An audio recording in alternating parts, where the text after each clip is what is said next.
Hello friends, स्वागत है आप सभी का अपने YouTube channel Gurukul the knowledge FCT में।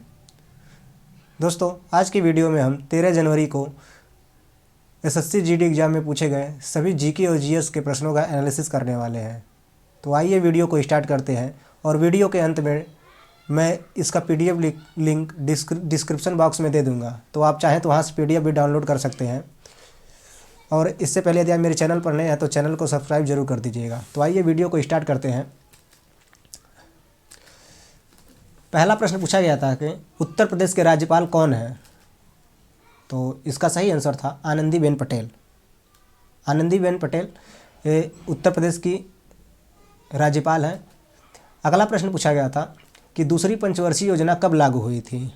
जो दूसरी पंचवर्षीय योजना थी वह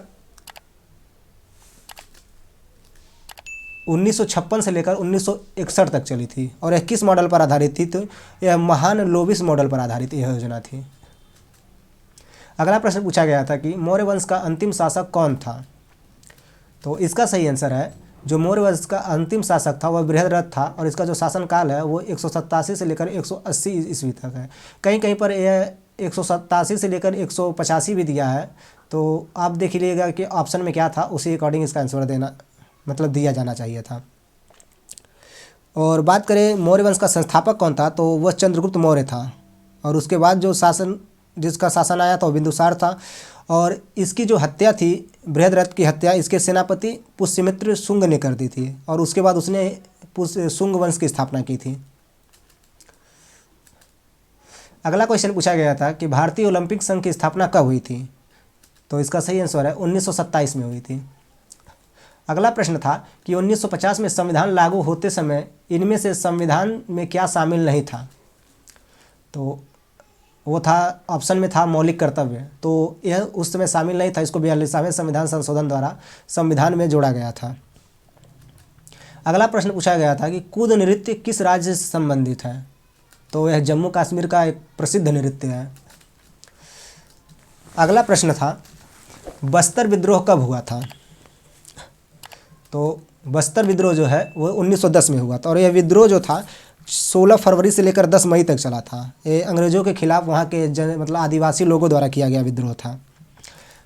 अगला प्रश्न पूछा गया था कि सुप्रीम कोर्ट की स्थापना कब की गई थी?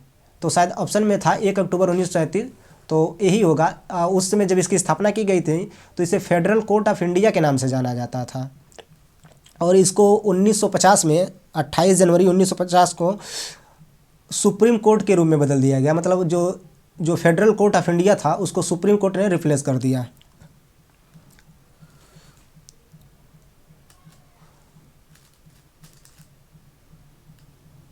अगला प्रश्न पूछा गया था पीएम स्वनिधि योजना की शुरुआत कब की गई थी? तो इसका सही आंसर है 1 जून 2020 को।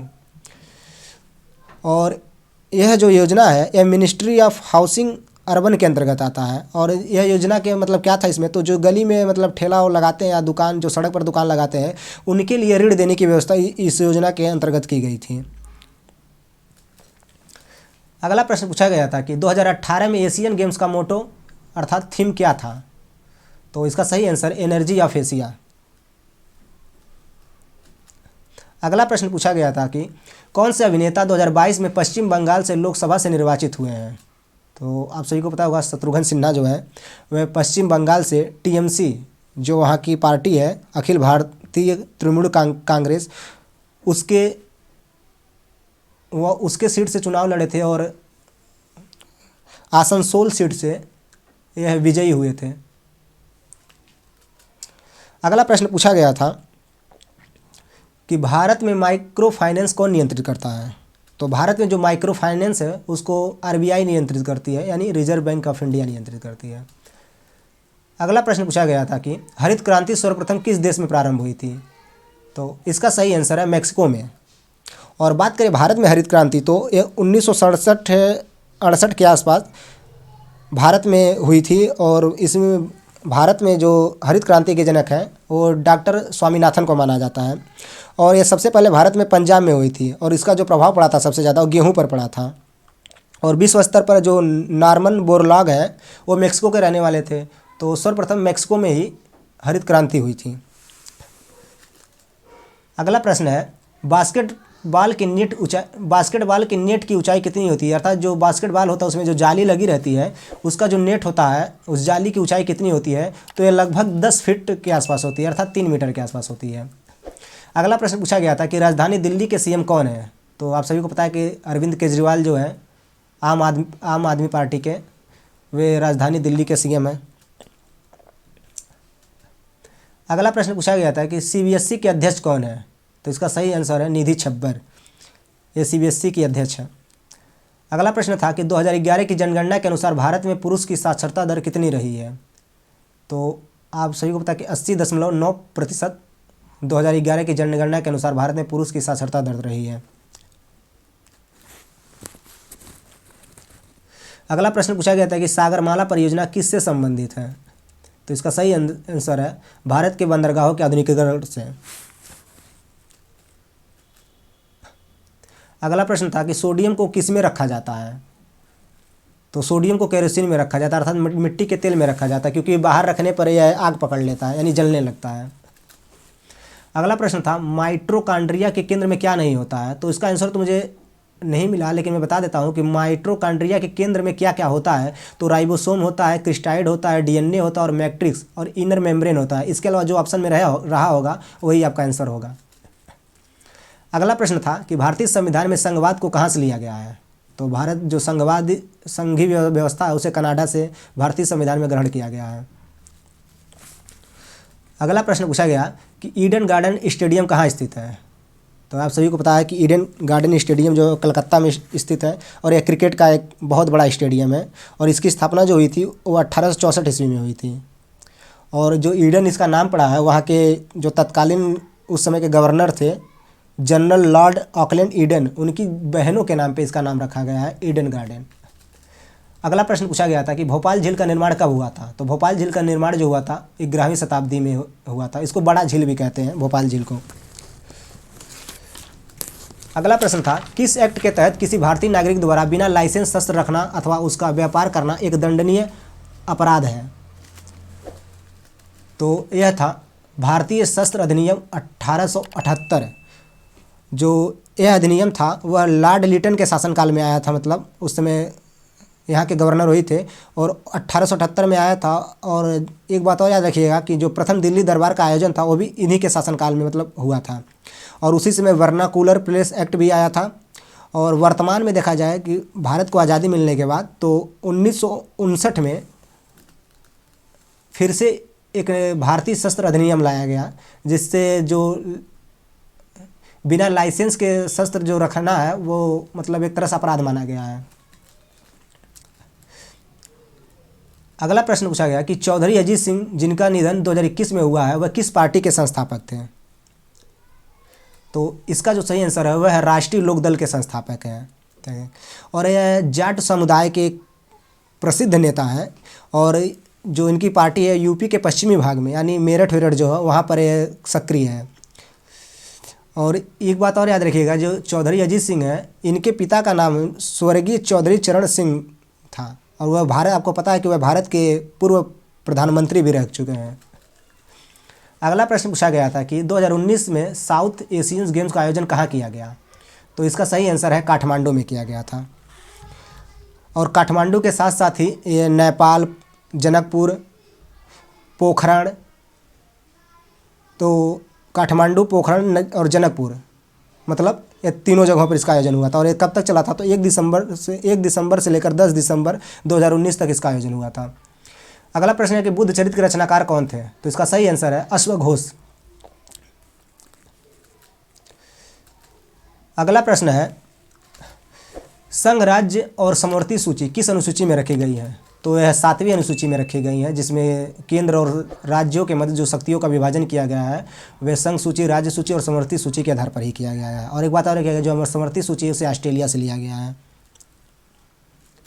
अगला प्रश्न है चांगलो डांस किस राज्य से संबंधित है, तो इसका सही आंसर है नागालैंड से।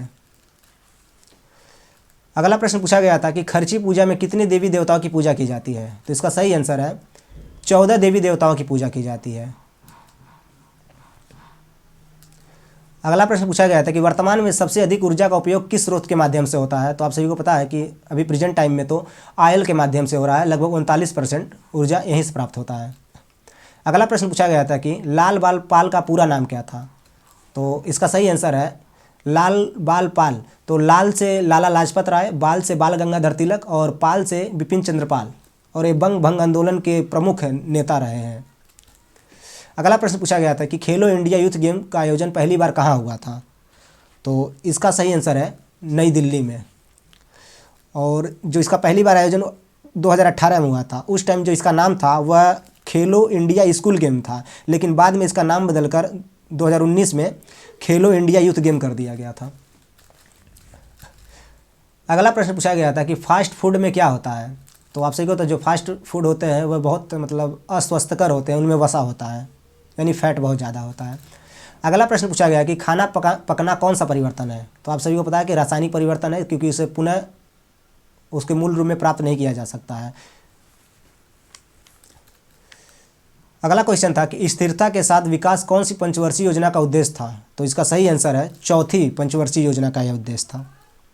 और जो पहली पंचवर्षीय योजना था उसका उद्देश्य कृषि था, और दूसरी जो पंचवर्षीय योजना था उसमें जो उद्देश्य बनाया गया तो भारी उद्योगों को बनाया गया था, और इन दोनों को मिलाकर यानी कृषि और भारी उद्योग तीसरी पंचवर्षीय योजना के उद्देश्य थे।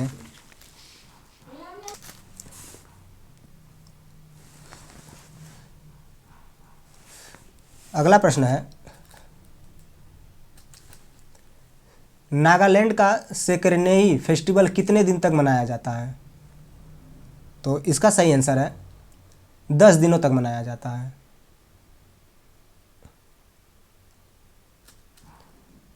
अगला प्रश्न पूछा गया था कि सोनल मान सिंह किस नृत्य से संबंधित है। तो इसका सही आंसर है भरतनाट्यम और ओडिसी से संबंधित है। इनको पद्मश्री से भी सम्मानित किया जा चुका है 1992 के आसपास। अगला प्रश्न पूछा गया था कि आईपीएल 2023 में सबसे महंगा बिकने वाला खिलाड़ी कौन है। तो सबसे महंगा बिकने वाला खिलाड़ी जो है वो सैम करन है, और ये इंग्लैंड के हैं। इनको किंग्स 11 पंजाब ने 18.5 करोड़ में खरीदा है, और ये आईपीएल के इतिहास में सबसे ज़्यादा महंगे बिकने वाले खिलाड़ी हैं। अगला प्रश्न पूछा गया था कि 2022 में चिकित्सा का नोबेल पुरस्कार किसे मिला है। तो इसका सही आंसर है स्वंतो पैबो, और वे स्वीडन के रहने वाले हैं। अगला प्रश्न पूछा गया था कि विश्व की सबसे लंबी स्थलीय सीमा वाला देश कौन सा है।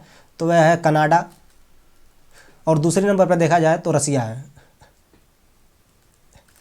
अगला प्रश्न पूछा गया था कि तात्या टोपे का वास्तविक नाम क्या था। तो इनका जो वास्तविक नाम था वो रामचंद्र पांडुरंग था, और वह 1857 के विद्रोह में एक प्रमुख नेता रह चुके हैं।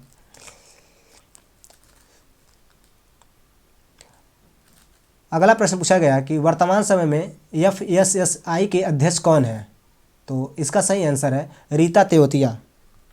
और बात करें FSSAI के स्थापना के बारे में, तो जो इसकी स्थापना हुई थी वह खाद्य सुरक्षा तथा मानक अधिनियम 2006 के तहत की गई थी, और यह जो है ये स्वास्थ्य एवं परिवार कल्याण मंत्रालय के अंतर्गत आता है। अगला प्रश्न पूछा गया था कि दिल्ली सल्तनत के किस शासक ने ब्राह्मणों पर जजिया कर लगाया था। तो इसका सही आंसर है फिरोज शाह तुगलक ने लगाया था। अगला प्रश्न पूछा गया है कि कुतुब मीनार का पुनर्निर्माण किसने करवाया था। तो इसका सही आंसर है इल्तुतमिश ने।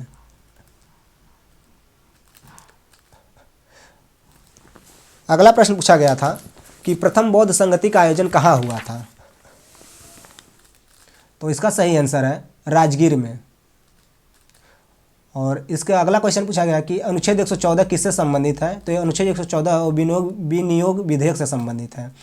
अगला क्वेश्चन था कि सैटेलाइट फ़ोन से कौन सा राष्ट्रीय उद्यान कवर्ड है। तो जो काजीरंगा राष्ट्रीय उद्यान है ये सैटेलाइट फ़ोन से कवर्ड होने वाला भारत का पहला राष्ट्रीय उद्यान है।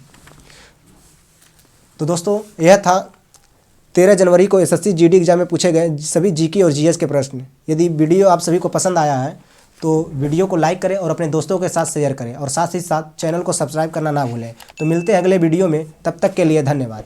जय हिंद।